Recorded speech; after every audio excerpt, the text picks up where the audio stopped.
Amém, graça e paz a todos. Vamos à palavra de Deus. Abra sua Bíblia em Atos capítulo 9, versos de 1 a 9. Atos capítulo 9, versos de 1 a 9. O nosso tema é quando eu me encontro com Deus. Se vocês me perguntarem por que eu estou pregando o mesmo título, né? Não é a mesma mensagem, eu também não sei.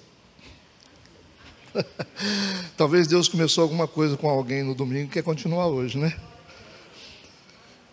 Quando eu me encontro com Deus, Atos capítulo 9, versículo de 1 a 9. Vamos a um segundo encontro, né? Assim diz a palavra de Deus. E Saulo, respirando ainda ameaças e mortes contra os discípulos do Senhor, dirigiu-se ao sumo sacerdote e pediu-lhe cartas para Damasco, para as sinagogas, a fim de que se encontrasse alguns daquela seita, quer homens, quer mulheres, os conduzisse presos a Jerusalém. Indo no caminho, aconteceu que, chegando perto de Damasco, subitamente o cercou um resplendor de luz do céu. E caindo em terra, ouviu uma voz que lhe dizia: Saulo, Saulo, por que me persegues? E ele disse: Quem é, Senhor? Disse o Senhor: Eu sou Jesus, a quem tu persegues. Duro é para ti recalcitrar contra os aguilhões. E ele, tremendo e atônito, disse: Senhor, que queres que eu faça? E disse-lhe o Senhor: Levanta-te e entra na cidade, e lá te será dito o que te convém fazer. E os homens que iam com ele pararam espantados, ouvindo a voz, mas não vendo ninguém. E Saulo levantou-se da terra e, abrindo os olhos, não via ninguém. E, guiando-o pela mão, o conduziram a Damasco. E esteve 3 dias sem ver, e não comeu e nem bebeu. Amém. Vamos orar. Curva a tua cabeça, feche seus olhos. Pai, nós queremos te agradecer. Em nome de Jesus Cristo, nós colocamos a nossa vida nas tuas mãos, crendo nas tuas misericórdias sobre nós. Que o Espírito do Senhor nos guie em toda a verdade. É o que nós te pedimos em nome de Jesus. Amém. Amém. Poder assentar no seu lugar. Esse é um texto clássico, bastante conhecido de todos, né? Muitas coisas nós podemos aprender através desses versículos. Quando eu me encontro com Deus, o que acontece? Né? O que aconteceu com a samaritana? Quais foram os efeitos na vida da samaritana na última mensagem, quando ela teve encontro com Deus? Vamos ver o que vai acontecer com a vida de Saulo de Tarso. Deus é um Deus de coisas novas. Amém? Esse capítulo aqui, ele fala de um homem que perdeu as mudanças que Deus estava fazendo. Deus não quer crente para ontem, Ele quer crente para hoje. O crente de ontem não serve para hoje, porque as demandas são diferentes, os desafios são maiores. Deus também não quer pastores para ontem, Deus quer pastores para hoje, no tempo de hoje, né? A Bíblia diz que Davi serviu a Deus no seu tempo. Era um tempo diferente, então hoje nós precisamos estarmos preparados para os grandes desafios que a igreja tem. Entender que Deus está fazendo coisas novas, e temos que abrir o nosso coração. Não ficar lutando por coisas velhas, como Saulo de Tarso, né? Porque Deus é um Deus de coisas novas. A gente vê aqui na figura de Saulo, um homem orgulhoso. E orgulho, o que é orgulho, né? Dentro dessa representação de Saulo de Tarso, orgulho é uma forma de cegueira, que não permite que você veja mais ninguém, além de você mesmo. Isso é orgulho, né? Outra definição seria: o orgulho é a luta de aceitar que não estamos mais certos. O fato de você estar certo antes, né, não significa que você está certo agora. Então a fila anda, né? Então as coisas mudam, né? O orgulho é a dificuldade de aceitar que a temporada mudou sem te avisar. O orgulho, às vezes, não tem a ver com o fato de que você está errado, mas sim com o fato de que você simplesmente não está mais certo. Embora isso pareça não ser diferente, mas existe uma sutil diferença aqui. Está errado ou não está mais certo, né? Por exemplo, se você perde a chave do seu carro, a primeira coisa que você faz, você começa a palpar os bolsos, né? Aí você vê que não está no bolso, você começa a procurar em outros lugares. Aí você vai lá na sala, você vai no quarto, procura e não acha. Daqui a pouco você volta de novo e apalpa os bolsos. Mas você já percebeu que não está no seu bolso. Você já sentiu que não está, você já apalpou, você já viu que não está. Mas aí você tenta de novo, aí você vai em outro lugar, procura de novo e não acha. Daqui a pouco você volta de novo e faz assim de novo, não é assim? Sempre está bom, onde é que está essa chave? Né? Você não aceita o fato de que a chave pode estar em outro lugar. Por isso que você sempre volta no mesmo ponto, mesmo sabendo que não está ali mais, mas você está sempre procurando, sempre apalpando. Nós somos assim, né? Às vezes a chave está em outro lugar e a gente está procurando a chave em nós. A gente só vai aceitar o fato de que a chave não está mais na gente quando a gente descobrir que a chave está em outro lugar. Entende o que eu falo? Então, às vezes, a gente tem que entender que as coisas não estão mais assim no nosso domínio, né? Por mais que você insista, que você apalpe, né? Você tinha controle antes das coisas, agora você não tem mais. Não está mais em você algumas coisas.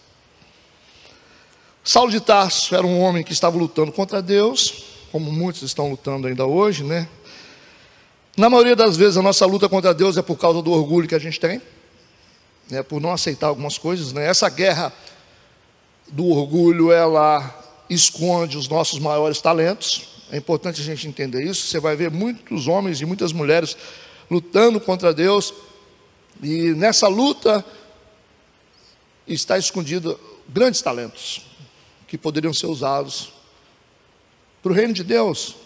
Saulo de Tarso foi a voz mais influente da igreja no Novo Testamento. Escreveu 50% do cânon bíblico do Novo Testamento. Plantou várias igrejas na Ásia Menor, pregando para não-judeus. Um homem poliglota, detentor de todos os dons espirituais, cura, maravilhas, línguas, profecia, todos os dons. Um homem que recebeu vários dons, dando a vida familiar em sacrifício.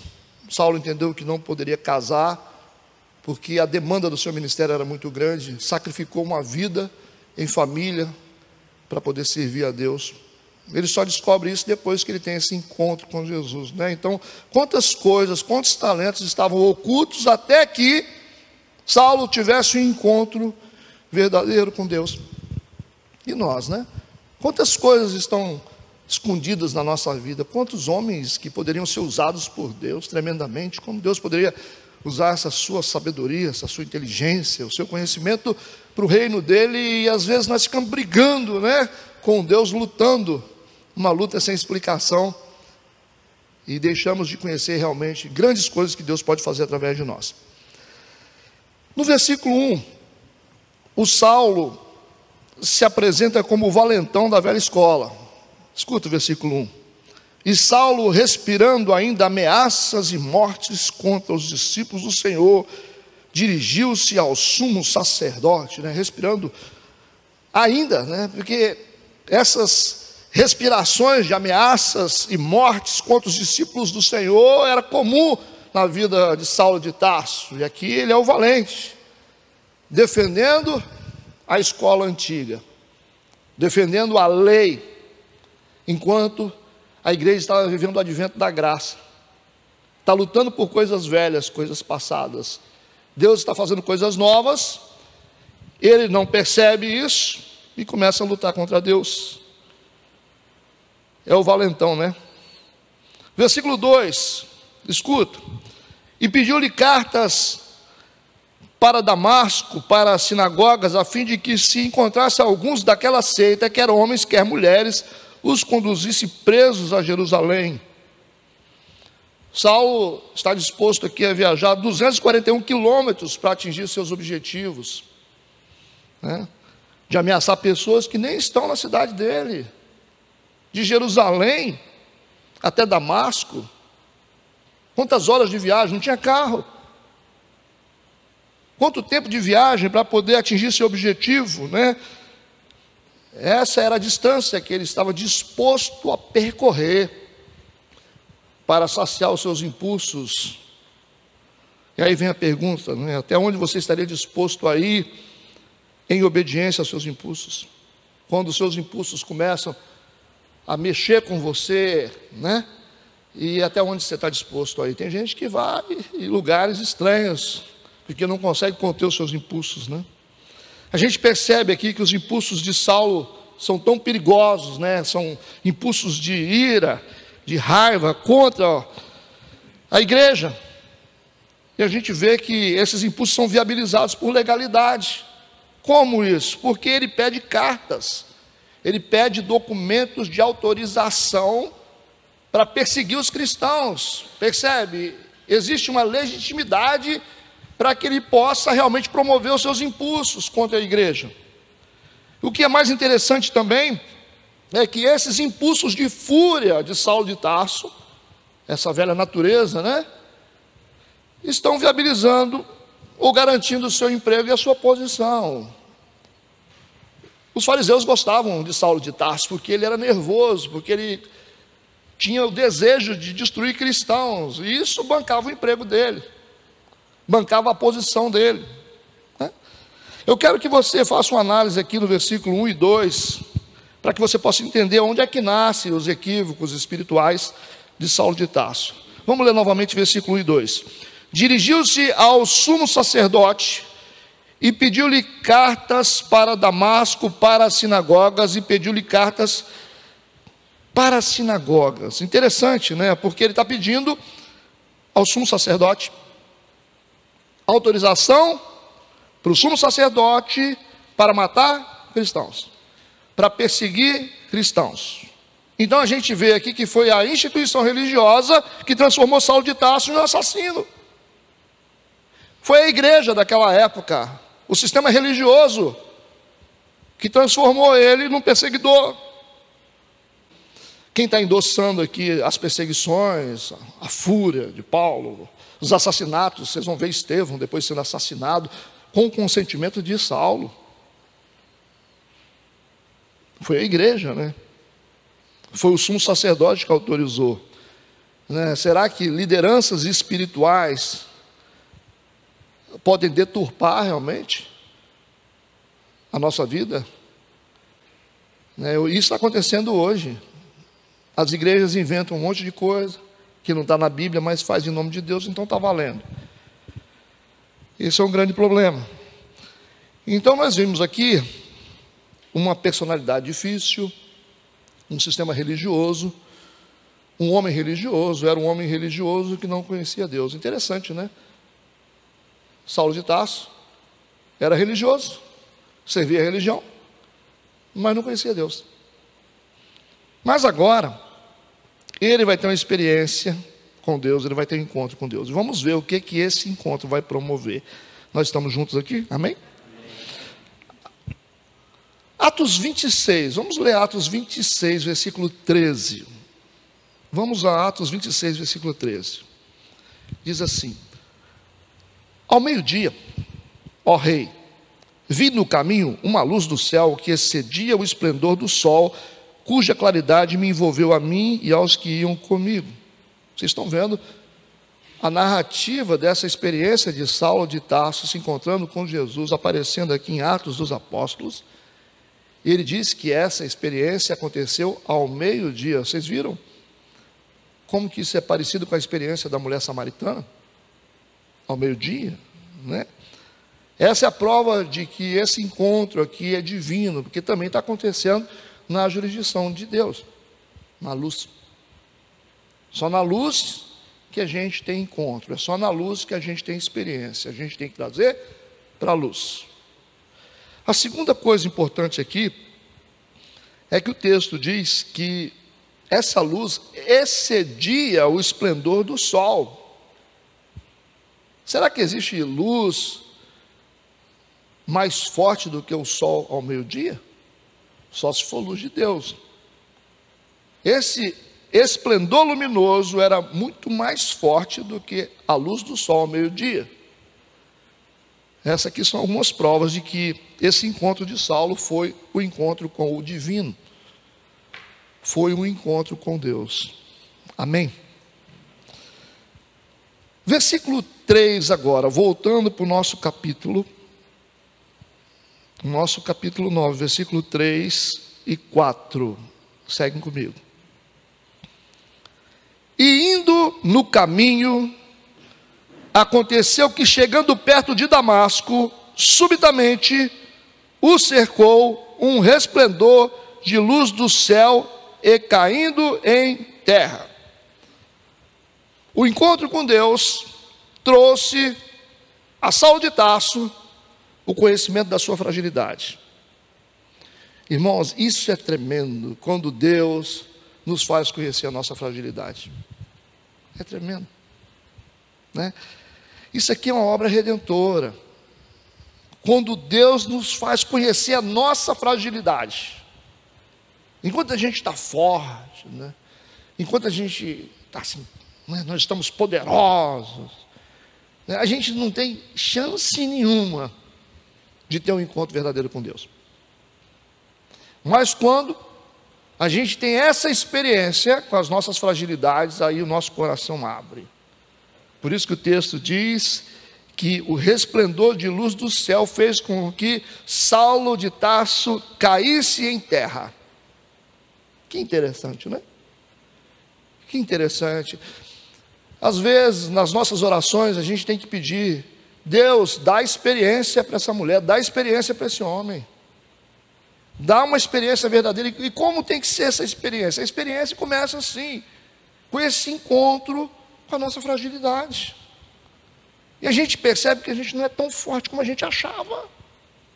O Saulo de Tarso, respirando ameaças de morte contra os cristãos, de repente, diante de um resplendor luminoso, ele cai em terra. Caiu ou não caiu? Né? Desnivelou, né? Estava no alto, foi para o chão.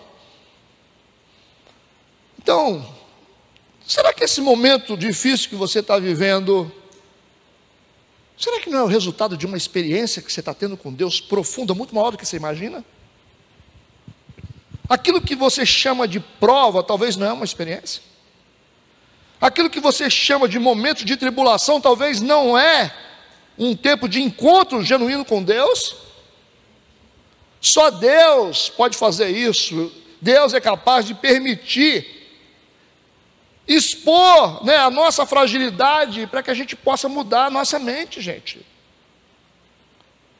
Então eu fico preocupado quando as pessoas são poderosas demais, quando as pessoas estão fortes demais, quando elas podem tudo. Como é que Deus vai caber na vida dessa pessoa? Então aqui, ele conheceu que ele não é tão forte como parecia.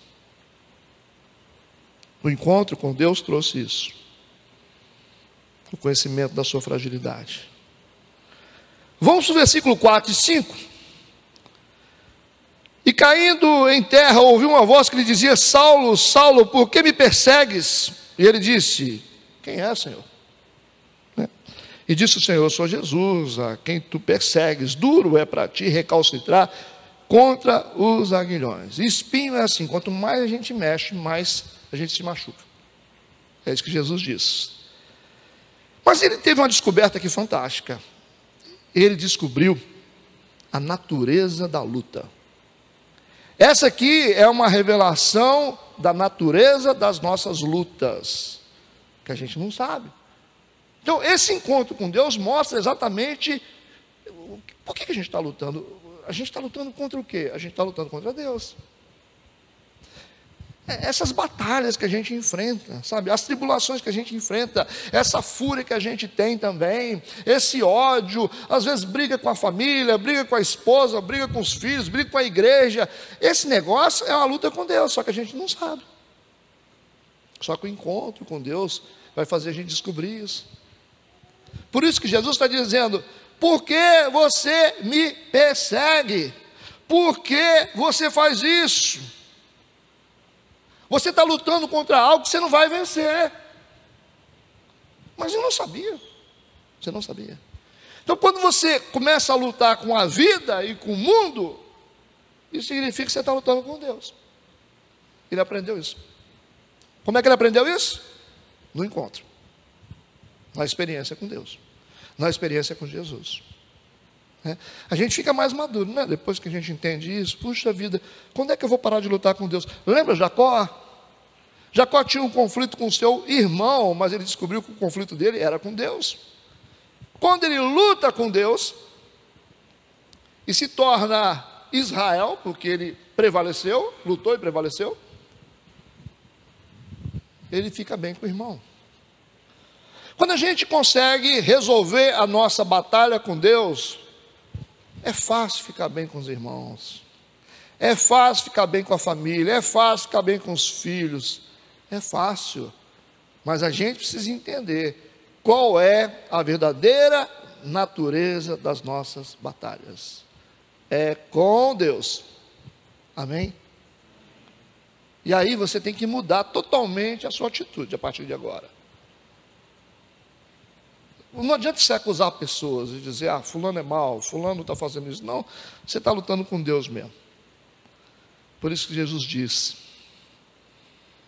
eu sou Jesus, aquele que tu persegues. Eu sou Jesus. Você está perseguindo os cristãos, mas está perseguindo a mim. Na verdade, a sua luta é comigo. Terceiro, o que o encontro vai promover? Versículo 6. E ele, tremendo e atônito, disse, Senhor, que queres que eu faça? Isso é coisa de religião. Porque na religião a gente acha que sempre tem que fazer alguma coisa. A gente quer sempre fazer alguma coisa para a gente poder conquistar o que a gente quer, para a gente chegar a algum lugar. No reino de Deus não funciona assim. A gente não paga, sabe? A gente acha, não, eu vou fazer isso. A religião, o que eu tenho que fazer? Eu tenho que subir a escada de joelho, eu tenho que fazer aquele propósito. A gente pensa assim, que a gente vai pagar a Deus de alguma forma, para chegar a algum lugar. E aí esse senso religioso dele está falando, a primeira coisa que ele vai dizer, diante dessa luz divina, né, diante desse sagrado, ele vai dizer, o que queres que eu faça? E disse-lhe o Senhor, levanta-te e entra na cidade, e lá te será dito o que te convém fazer. Alguém vai dizer para você. Você não faz, você vai ouvir primeiro. Você vai ser mentoreado. Imagina Saulo de Tarso sendo mentoreado. Imagina um homem poliglota, imagina um homem com conhecimento judaico que ele tinha. Vai ser ensinado o que a gente tem que aprender mais. Né? O religioso é assim, será que eu tenho que aprender alguma coisa a mais? Pois é, Jesus disse, você não vai fazer nada, lá te será dito. É a primeira coisa que você vai ter que fazer, você vai ter que ser mentoreado. Você vai ter que ser ensinado. Alguém vai te ensinar. Então esse encontro trouxe sujeição a mentoreamento. Ele vai ter que ser mentoreado. E essa é uma parte difícil para nós, gente. A gente se sujeitar a alguém. A gente, eu não me sujeito a ninguém, porque eu sou formado. Como assim? Aqui você é ovelha. Aqui doutor é ovelha. É interessante, né? É o único lugar onde os doutores são ovelhas. Professores são ovelhas, empresários são ovelhas. Aqui todo mundo é ovelha. Então a gente precisa se sujeitar. O encontro com Deus verdadeiro promove isso na gente. A gente vai ter que aprender. Porque tem coisas que a gente não sabe. Coisa que você não conseguiu lá no seu curso acadêmico. Tem coisas no espírito que você não sabe. Ou seja, o seu diploma não te deu tudo que você imagina. Tudo que você acha que você tem, ele não te deu. Você não alcançou tudo, existem muitas coisas ainda que você não sabe. Muito mais importante, Aí Saulo de Tarso agora vai ter que se render, vai ter que se sujeitar. Lá te será dito o que te convém fazer. E o mentoreamento, gente, é interessante a gente ter mentores sobre a gente, é interessante isso, né? Ter alguém sobre você que te ajuda a enxergar as coisas de outro lado, de outra forma, né? De fora de você. Isso é importante, ter mentores, se sujeitar, né, a alguém. Porque o mentoreamento vai produzir em nós duas coisas. Primeiro é modelação. Nós vamos ser modelados. Por quê? Versículo 15 e 16 diz assim: disse-lhe, porém, o Senhor: vai, porque este é para mim um vaso escolhido. O que é vaso? Vaso é de barro. O vaso tem que ser modelado. E na modelação do vaso, ele pode se decompor e ter que ser amassado novamente, ser refeito. Então, no mentoreamento, nós somos modelados. Ele é para mim um vaso escolhido para levar o meu nome diante dos gentios e dos reis e dos filhos de Israel, e eu lhe mostrarei quanto deve padecer pelo meu nome. O mentoreamento faz isso, a gente fica modelado por um propósito. Só o mentor pode fazer isso na vida da gente, moldar a gente na forma certa para um propósito. Segunda coisa que o mentoreamento faz é a mudança de visão. Às vezes você precisa ter uma nova visão. Muitas vezes nós enxergamos as coisas de forma errada. Versículo 18, na parte A, diz: e logo lhe caíram dos olhos como que umas escamas e recuperou a vista. Escamas caem, agora ele tem uma nova visão. Então o mentoreamento faz isso, faz você enxergar coisas que você não enxergava. Você vai ver coisas que você não via. Por isso que a gente tem que se sujeitar a alguém que vai instruir a gente. Amém? A quarta coisa que o encontro com Deus traz, versículo 17. E Ananias foi e entrou na casa, e impondo-lhe as mãos, disse: irmão Saulo, o Senhor Jesus que te apareceu no caminho por onde vinhas, me enviou para que tornes a ver e seja cheio do Espírito Santo. O encontro com Deus trouxe o enchimento do Espírito.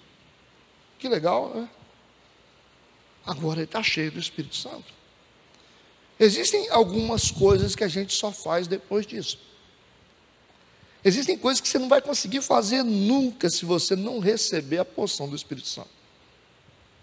Hoje, coisas que você não consegue realizar, coisas que você não consegue fazer, coisas que você diz: isso é impossível, mas se você for uma pessoa cheia do Espírito Santo, você faz. Tem uns que dizem assim: eu nunca vou fazer isso. Ah, não fazem? É só ser cheio do Espírito Santo. Você paga até jantar para sua sogra, tranquilamente. Você fica bonzinho. Se você for um homem cheio do Espírito Santo, uma mulher cheia do Espírito Santo, você vai aprender a amar, aprender a honrar, aprender a respeitar. Você vai fazer coisas assim que você nunca fez. Você vai se transformar em outro homem. Você vai ver que existem muitas coisas que você tem que mudar na sua vida. Cheio do Espírito Santo, você vai realmente descobrir que existem muitas coisas importantes que você não considera importantes. Por isso que Saulo de Tarso vai ser cheio do Espírito Santo. Por isso, gente, quando você achar que algumas coisas são difíceis demais, busque a Deus. Busque a Deus em oração. Coisas que você não suporta, busca a Deus. Você não está aguentando, busca a Deus. Você vai conseguir, você vai aguentar. Está fraco, busca a Deus. Está desistente, busca a Deus. Muda tudo, gente. Tudo muda. O Espírito Santo nos capacita, nos ensina. O Espírito Santo nos faz lembrar de todas as coisas. O Espírito Santo é o nosso ajudador, é o melhor amigo que nós temos. Então esse encontro com Deus nos enche do Espírito Santo. E aí, no versículo 18, a gente vai continuar vendo o que esse encontro com Deus promove. E levantando-se, foi batizado.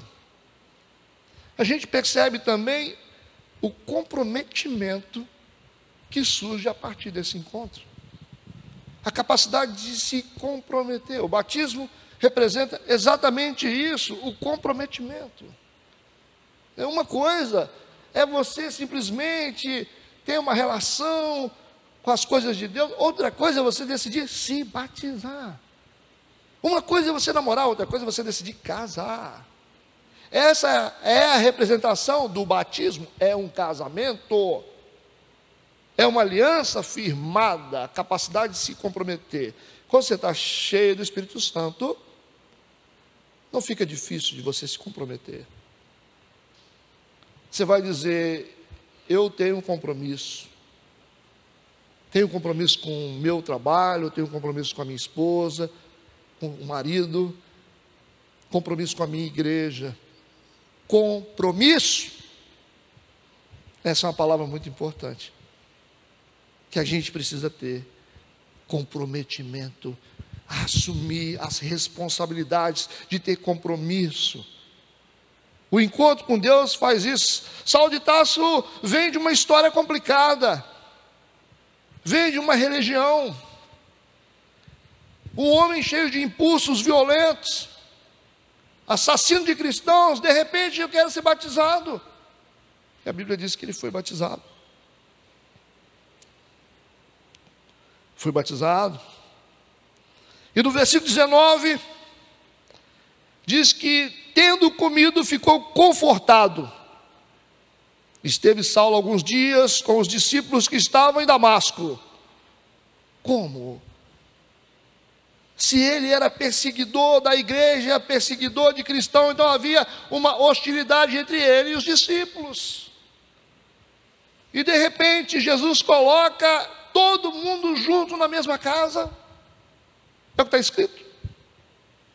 Ele fica dias com os discípulos em Damasco, e nesses dias juntos eles são obrigados a se perdoarem, né? Eles têm que se perdoar, porque um é perseguidor de cristão, os outros são vítimas. Qual é o sentimento que está no coração de todos os discípulos que foram perseguidos por Saulo de Tarso? Mas agora Deus os coloca no mesmo ambiente, eles vão ter que perdoar uns aos outros. O encontro com Deus, ele traz reparação de veredas. Você conserta o que está errado. Se tem alguma pendência assim, você vai resolver. Sabe, eles foram obrigados a resolver as pendências relacionais.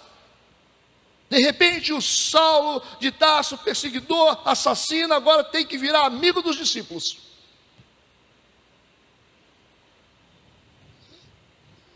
Esse é o resultado do encontro. Reconciliação.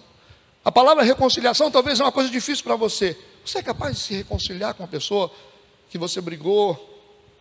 Muitas pessoas têm raiva do pai ou da mãe, do irmão. Não converso com meu irmão, não converso com meu pai. Tem tanta coisa desse tipo acontecendo. Mas quando nós somos cheios do Espírito Santo e temos um encontro com Deus, não é difícil a gente se reconciliar. Sair daqui da igreja agora e passar na casa do pai, pedir perdão para o pai, ou para a mãe, ou para o irmão, não é difícil. Isso é realmente reparar veredas, consertar coisas erradas, as feridas que você provocou em alguém, os danos que você causou em algum lugar, os débitos emocionais que você deixou, ou espirituais, ou financeiros. Então, isso para uma pessoa cheia do Espírito Santo que teve um encontro com Deus não é difícil. Porque o que acontece na igreja é que as pessoas vêm para a igreja cheias de pendências lá fora, coisas mal resolvidas, e elas aceitam Jesus dentro de uma atitude teórica, porque aceitar Jesus é muito maior do que só levantar a mãozinha e dizer eu aceito. Não adianta a gente ficar contabilizando gente que vem na frente, eu tive 5 decisões. Aceitar Jesus é muito maior do que simplesmente vir na frente. Esse é o primeiro passo. Tem todo um trabalho para a gente fazer.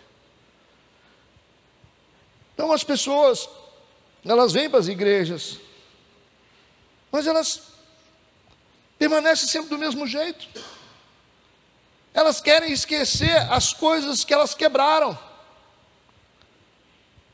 os machucados que elas provocaram, e diz, não, agora eu estou na igreja, agora, quantos de vocês, quantos de nós estamos aqui, que temos um caminho, um passado de destruição que nós deixamos para trás. É simplesmente zerar a conta e partir para frente? Não é assim que funcionam as coisas. Não é assim que funciona. Por que que muitas vezes você pensa, agora que eu me converti, eu vou falar uma coisa para vocês, muito importante. Porque tem muita gente que se converte e diz assim, pois eu cometi tanto erro, eu fiz tantas coisas erradas, machuquei tanta gente, feri, né? Por que que eu simplesmente, Deus zerou a minha conta? Não, Deus não zerou a sua conta, Ele só não te cobra porque você não tem saldo ainda. O dia que você tiver saldo, você vai pagar a conta. Como assim, pastor? Exatamente. Deus sabe, se Ele te cobrar agora, você desvia. Mas quando você estiver espiritualmente pronto, e espiritualmente maduro, Ele vai te fazer restaurar todas as veredas. Estou falando de coisas espirituais. Vai fazer. Porque Ele sabe, não adianta cobrar agora. Cobrar para quê? Porque se Ele apertar você agora, você desvia, você não fica. Mas quando você amadurece, foi o que aconteceu com Saulo de Tarso? Ele amadureceu tanto, que era simples para ele oferecer a vida em sacrifício. É simples. E a gente começa a apanhar da vida depois, e a gente fala, eu sei o que está acontecendo. Está tranquilo. Está tranquilo. Deus sabe, Deus é muito sábio. Ele espera a gente amadurecer. Ele espera a gente crescer espiritualmente, para que a gente possa restaurar as veredas. E aqui ele precisou passar por uns processos, e agora eles estão juntos no mesmo lugar. E agora eles têm que se entender, agora eles têm que se amar, agora eles têm que se respeitar e têm que se perdoar. Talvez existem coisas que você fala, eu nunca vou lá pedir perdão. Você não faz agora. Mas o dia que você crescer espiritualmente, você virar realmente um homem de Deus, você vai lá e vai perdoar, com certeza. Você pode ter certeza disso. Enquanto você acha que é impossível, é porque você não está na cruz ainda. O dia que você estiver na cruz, você faz qualquer coisa. Você vai procurar cada pessoa que você deve. Você vai dizer, eu quero pagar cada centavo. Eu tenho certeza do que eu estou falando. Nós temos que amadurecer num nível onde a gente é capaz de refazer caminhos. Isso é amadurecimento. Ok?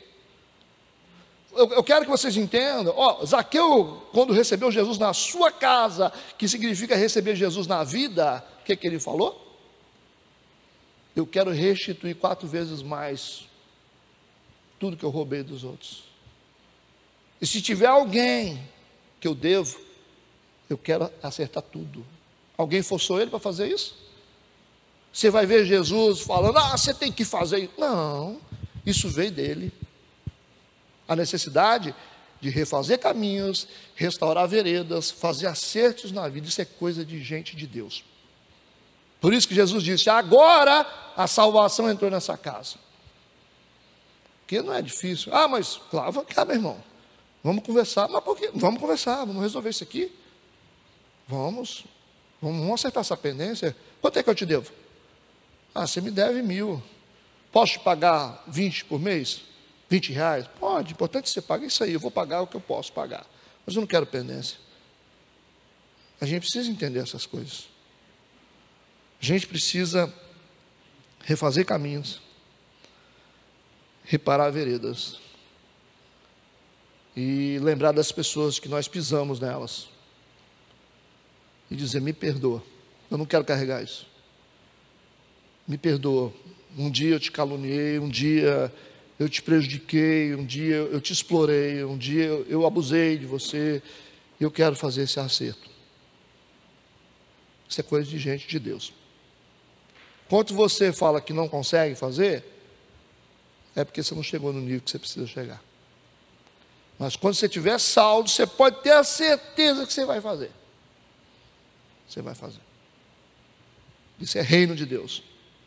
A gente não chega aqui soltando foguete, que eu aceitei Jesus, e agora está tudo... todo mundo se apoiando em ti, assim, as coisas velhas ficaram para trás. É ótimo, né? Usar texto com pretexto é muito bom, né? A gente sai quebrando tudo, sai pisando em todo mundo, bate na mãe, bate na avó, bate no irmão, arrebenta todo mundo. Aí chega na igreja, zerou a conta. Lembra do que eu estou te falando? Não estou te dando uma notícia ruim. Só estou te dizendo. Quando você tiver saldo, você vai fazer isso com o maior desejo, um coração legal, no tempo certo. Eu tive que esperar quase 10 anos na minha vida ministerial para mim poder acertar minhas pendências emocionais, que eu não tinha força, eu não tinha coragem, não tinha, mas depois que eu amadureci, Deus falou, agora é a hora. Você vai perdoar quem precisa ser perdoado e você vai receber o perdão das pessoas que vão te perdoar. Agora é a hora. E ali eu senti que eu estava amadurecido. Ter que encarar os meus medos, eu tive que encarar os meus medos, para poder me tornar uma pessoa saudável espiritualmente. E é isso que a gente tem que fazer. Senão não tem graça, né? Não é só a gente dar tiro em todo mundo e correr para a igreja. Vamos correr para a igreja. A gente bate, rouba lá, vamos roubar um banco. Domingo nós vamos para a igreja aceitar Jesus. Todo mundo. É isso? A gente aceita Jesus, pastor? Fala. Repete aí. Aceita Jesus? Aceita, acabou. Esquece tudo. Aí quando o credor chegar na sua porta e bater lá, chegar com aquela conta balançando, você fala, não, eu aceitei Jesus domingo. Se você quiser, você fala com o pastor lá que ele vai confirmar. Não tem como pagar. Na prática a coisa é bem diferente do que a gente tem uma teoria barata, né? De que a gente... Tem gente que fala assim, fez um monte de coisa errada e foi para a igreja. A gente vem para a igreja mesmo, é aqui que a gente conserta, é aqui que a gente melhora, é aqui mesmo. Aqui é o lugar mesmo que a gente melhora, mas a gente amadurece e entende que o que a gente fez não foi legal e que a gente quer realmente acertar as coisas erradas que a gente fez, né? Vamos acertar, não custa nada, né, gente? Essa é a parte difícil do evangelho, mas faz parte, amém? 7º, versículo 20. O que mais esse encontro promoveu na vida de Saulo de Tarso? E logo nas sinagogas, pregava a Cristo que este é o Filho de Deus. O encontro trouxe discernimento da missão. É isso, discernimento da missão. Está pregando a Cristo e dizendo, este é o Filho de Deus. Era a missão dele sempre. Ele pregava a religião, mas agora ele vai falar sobre Jesus. Esse é o novo. O velho passou. Ele está no centro da missão dele. E ele só conseguiu discernir a missão dele depois que ele teve uma experiência com Cristo no caminho de Damasco. Entende? É tão bom quando a gente encontra a missão da gente. Você pode ter o maior potencial, mas se você não estiver no centro da sua missão, você fica disfuncional. Tem gente que tem tanto potencial, mas poderia fazer coisas grandes, gente. Tem coisa que é muito melhor do que dinheiro. Sabe? Existem coisas que são maiores do que você ter essas honras no mundo.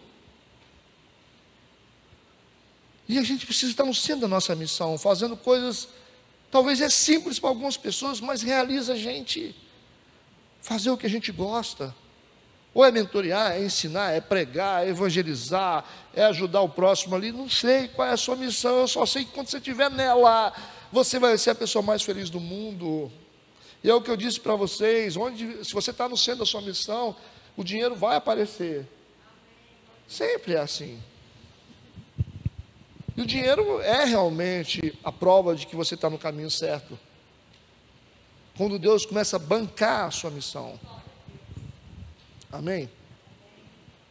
Aí faltou o dinheiro, significa que ele está mudando a sua missão. Versículo 29. O que o encontro trouxe? Esse encontro com Deus trouxe também para a vida de Saulo, versículo 29, e falava ousadamente no nome do Senhor Jesus, falava e disputava também contra os gregos, mas eles procuravam matá-lo. Mas ele está pregando, ele está falando de Deus, está pregando Jesus, mas eles procuravam matá-lo. A gente vê aqui que Saulo agora é um homem de coragem. Ele tem vitória sobre os medos. Ele não tem medo de nada. Não tem medo de pregar, mesmo colocando a sua vida em risco. Quantos açoites, quantas prisões que ele sofreu. Ele se levantava e continuava a pregar. Não tem medo. Vitória sobre o medo. Coragem para fazer o que é certo. E para fazer o que é certo, tem que ter coragem. Para falar a verdade, tem que ter coragem. Se você estiver querendo proteger a sua reputação, você não lidera ninguém. Todo mundo que quer ficar bem com todo mundo não consegue liderar. Esse é o grande desafio de liderança hoje, em todos os níveis, tanto na igreja como no mundo secular. Não tente proteger a sua reputação. Fale o que você tem que falar, pregue o que você tem que pregar, deixe as pessoas desconfortáveis, mas cumpra a sua missão.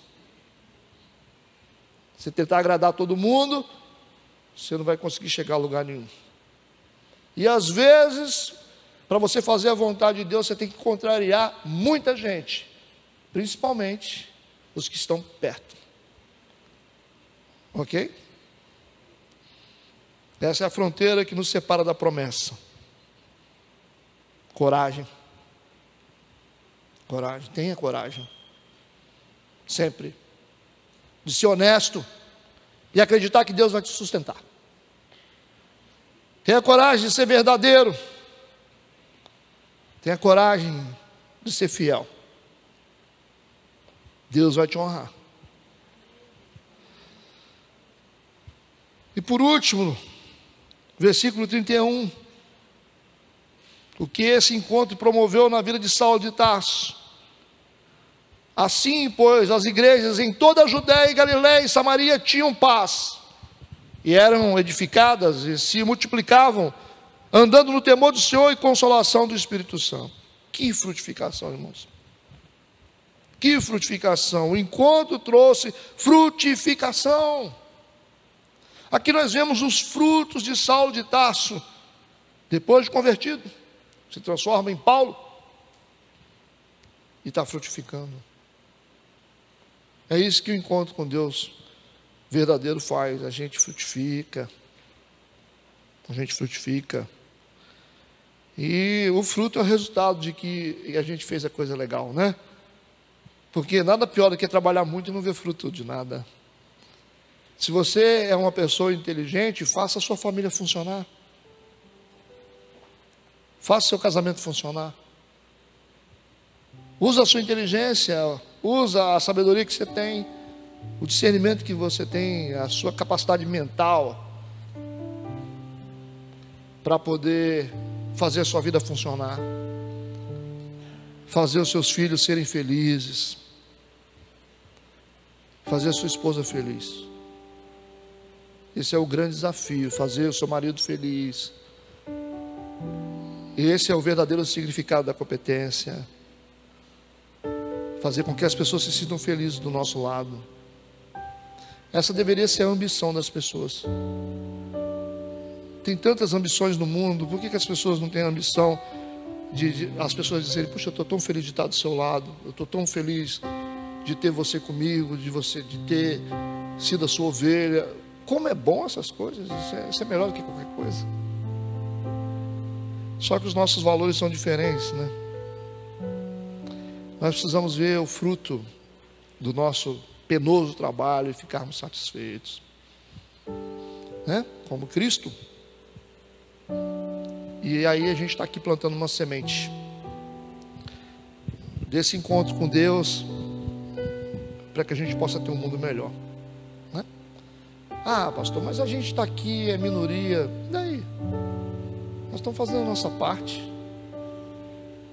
Nós estamos fazendo a nossa parte, porque pelo menos onde nós estivermos, o mundo vai estar um pouco melhor. Pelo menos a gente vai criar um ambiente, uma atmosfera boa, onde as pessoas podem estar. Ainda na igreja é o lugar onde se defende valores da família, né? Princípios, honra, essas coisas que o mundo está perdendo. Ainda na igreja, né? Porque você não vê quase nenhuma instituição falando sobre isso mais. Aliás, estão invertendo os valores. A escola que deveria ensinar certo está ensinando errado sobre isso.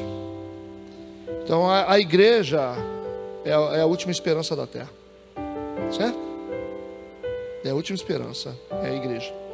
E os homens de Deus e as mulheres de Deus é a única esperança da humanidade. Porque é por causa desses homens e mulheres de Deus que o Espírito Santo ainda está aqui, certo? Então, enquanto nós somos vasos da última hora, Deus está mantendo em nós coisas sagradas, coisas invioláveis em alguns homens e algumas mulheres de Deus. Eles não negociam a unção, eles não negociam os princípios e os valores. Então, homens e mulheres de Deus são vasos da última hora, o último momento. Ainda nós carregamos a glória de um Deus vivo, né? Porque nós somos templo do Espírito Santo, e temos que lutar muito, e vamos continuar lutando para que o mundo seja melhor. Amém? Que Deus possa nos abençoar. Fica de pé no seu lugar. Vamos adorar um pouquinho, depois nós adoramos.